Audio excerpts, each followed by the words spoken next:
Hi, welcome to Spicy Latina Mom. My name is Laura Mueller and I'm very happy to be with you. And I'm going to teach you how to make the perfect salsa marinara for your spaghetti, for your pasta, for your pizza. I live in Chicago and a friend of mine worked for many years in one of the most famous pizza places here in Chicago, and he taught me the secret recipe. So I'm giving it to you.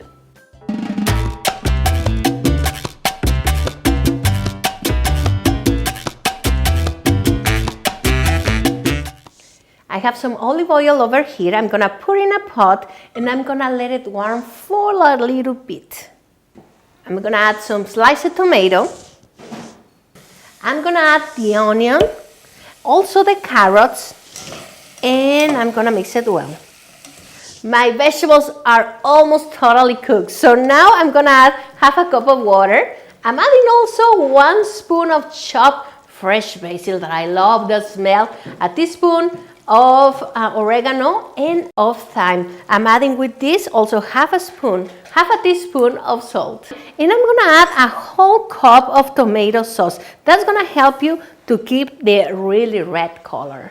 Okay, so I'm gonna put all of this in the blender. Be very careful if it is too hot to don't put it like that. Just what I do is I put a grab on the blender and then I just put the top on it so it won't explode, because if it is too hot, it's gonna explode. This is a super blender, so I have no problem, but be careful. So now let's blend.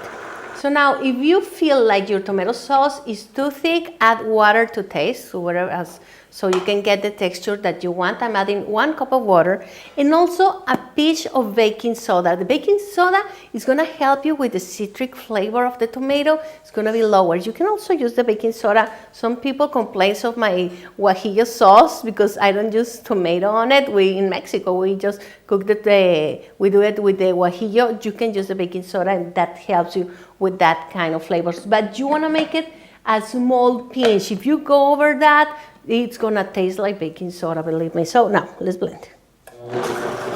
So now I'm gonna pour my mixture over here and I'm gonna let it boil and reduce it for about 10 to 15 minutes. If you see that it becomes too thick, just a little bit more water and some salt. And now if you wanna take this to the next level, the real secret is to add sugar to it. Add 1 spoon of sugar. The thing with this is I'm making it for keto, and also I'm making it for people with diabetes, so I won't do it. But for pizzas, if you're making for the kids or for family or people over, add the sugar. It will make a whole difference. That's the secret to make the perfect pizza or pasta sauce.